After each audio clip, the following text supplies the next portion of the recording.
Hello, my friends. AmyR here with Prairie Paper and Ink. Welcome back to my channel and another STAMPtember limited edition collaboration video. This video is using the Syberia Designs collab set, and like all the collab sets, these are limited edition. They're one and done. When they sell out, they're not restocked. However, I will have a link to the Syberia product line at Simon Says Stamp because there is a lot of really gorgeous stamps and dies and things to choose from. Also of note, this is one of multiple collabs that was released today. I will have links to the other ones. As of doing this voiceover, I am not sure if I will be able to have videos up for the other two. It's a lot, y'all.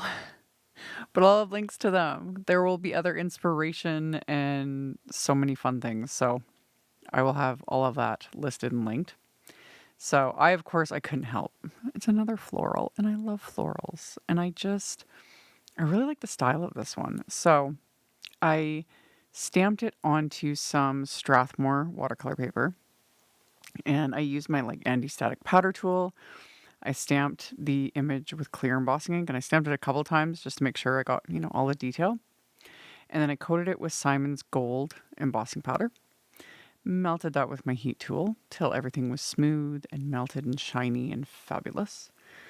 And then for my watercoloring, I am using the little Distress palette. I showed this the other day and I talked about it in that video. But I've had this palette for a while. Kind of forgot about it. It's just a Tim Holtz plastic palette that I just put a couple drops of Distress Reinker into. And I did this years ago. And yeah, all I have to do is open up the palette and then use a water brush or a wet paintbrush, pick up a little bit of that reinker and paint with it. Now, I've talked about this, but I know not everyone watches every video I put out. When you're using something like reinkers, reinkers are meant for your ink pads. You can obviously paint with them. I do it a lot. I love it. You just have to remember that you need to make sure you're using water. You're not just painting with the reinker, because the reinker is meant for your ink pad. There's additives in it that prevent it from your ink pad from drying out. So if you're not using water to paint with them, or enough water, they're never really going to dry. So just always keep that in mind. The key to something like this is I have the whole palette at my disposal, a whole bunch of colors, so I don't have to pull out a bunch of bottles of Distress Ink reinkers. So it's just sort of a little convenience thing. And yeah, this palette works. It just, one drop is more than enough to do so many images, things like that. Normally I won't list every single color if I'm using an entire palette and pulling a bunch of different colors. However, I kept a limited palette this time. I used Seedless Preserves and Picked Raspberry for all of these petals, because those two, Seedless Preserves and Picked Raspberry, are just meant to go together. I love it. So I did that. And then for the flower centers, I used Wild Honey. And then for all the greenery, I used my go-to Distress Green combo, which is Twisted Citron and Rustic Wilderness. I love those two greens together. I don't know. They're so opposite of each other in a sense. That's I think why I like them together. So I used my little, my little Tim Holtz water brush. Same thing. I've had this thing for years. I've started to notice it is getting to the point I may have to get a new one. I noticed when I was painting this that I was like, oh, the bristles on the end of this are starting to get a little bit almost frayed. And I was like, makes sense. I've been using this specific water brush for years and years and years. So anyway, you can also just use a paintbrush and water. That gives you a little more control. Water brushes can be a little finicky.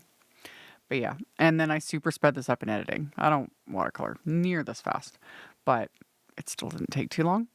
So after I watercolored it, I pulled out the Thank You Text background stamp. I love me a good text background. And I just put it face up on my desk and I inked it up with white pigment ink. And I'm stamping it onto some pink cardstock just to give it that extra texture, a little bit of pattern. So press that really well into the cardstock. I let that dry, which didn't take very long. And then I ended up trimming this down. It was originally A2 sized, and I ended up trimming it down to about 4 by 5 1/4. So just slightly smaller than an A2 card base. And after I had that trimmed down, I then went and I had die cut a background panel, which I'll get to in a second. I wanted to get the inside done before I adhered everything to the outside because we're going to add splatter, of course. And yeah, my card base is a top folding A2 white note card, so 4 1/4 by 5 1/2 inches. So I put that in my MISTI, and then I stamped that floral image with Simon's Guava Positively Saturated ink, just to add, that little extra color and pattern to the inside. So got that lined up. I'm going to stamp that with the guava ink. And then I'm going to stamp one of the sentiments from this. It's called Beautiful Soul. I don't even know if I mentioned that in the beginning. But yeah, this collaboration set is called Beautiful Soul. And I took one of the sentiments from the set. And I'm going to ink that up and stamp that with Simon's black ink. And yeah, that's going to finish off the inside. So once I have the inside done, I can start adhering everything to the outside because I wanted everything adhered because I wanted to add splatter to everything. Big surprise. So got my sentiment stamped with the black ink, and then I can adhere the pink background panel to the card front. I'm just going to adhere this with some liquid glue. And then I also die cut some vellum using one of the Petal tipped labels dies. Love this die set so much. So much. So I die cut vellum from that. And like I always talk about, adhesive shows through vellum. So to hide any adhesive, first I'm going to pop the floral over top of it. I put Big Mama foam tape on the back of that. And I'm going to press that into the vellum. I have the vellum like centered, the petal tipped label. And then I'm going to put the adhesive behind this. So with something like this, it's super simple because there's a lot of surface area. But if it had been more like finicky die cut or open areas, I would still just add the adhesive behind something else because otherwise the glue would show through and it's just not pretty. So I adhered everything, and then I'm going to add some gold splatter, just really amping up the gold. And yeah, just use one of my little gold watercolor pans and my fan brush, put everything in my splat box, and added a good amount of gold splatter. I was going to stop here, but then why not do more than one type? So then I pulled out my white gouache, added a little bit of that to my palette, going to add a little bit of water to it to thin it out, and then I'll add a decent amount of that splatter as well, because you know what? Why not? Why not? Yeah. Yep. So yeah, and between the two, I kind of let them dry. I can get a little finicky with the splatter. The only times it really matters is sometimes if I have like large splattery bits. Sometimes if I'm doing more than one type, they'll start to like mix, which sometimes doesn't matter, but usually I try to let them sort of dry in between. Again, sometimes I get finicky with it. Other times it just doesn't matter. Don't overthink it. It's just paper. So I let everything dry. And then for my sentiment, I pulled out the Nuvelli script thank you wafer die.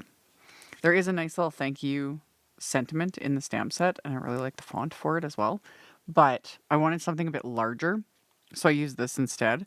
And I die cut it from 2 layers of white cardstock.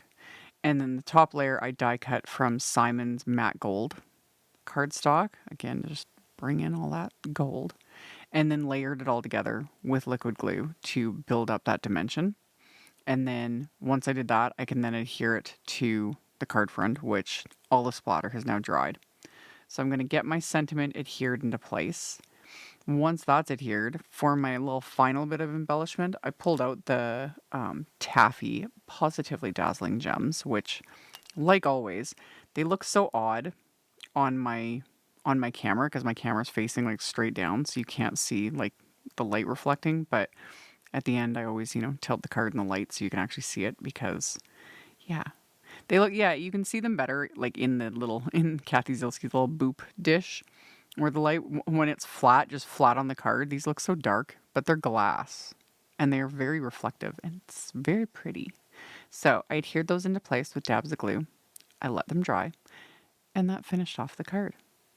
So really simple watercolor, splatter of course, that fabulous thank you text background. I really like these florals. It's just pretty. So that was the card. Like I mentioned, I'll have links to all of the things in the description box below the video, so you can just expand that and check it out if you are interested. Thank you all so very much for hanging out with me, for thumbs upping and commenting, letting them robot overlords know you like what you see. Subscribe if you haven't. I'd love to have you, and I'll see you all very soon in the next video.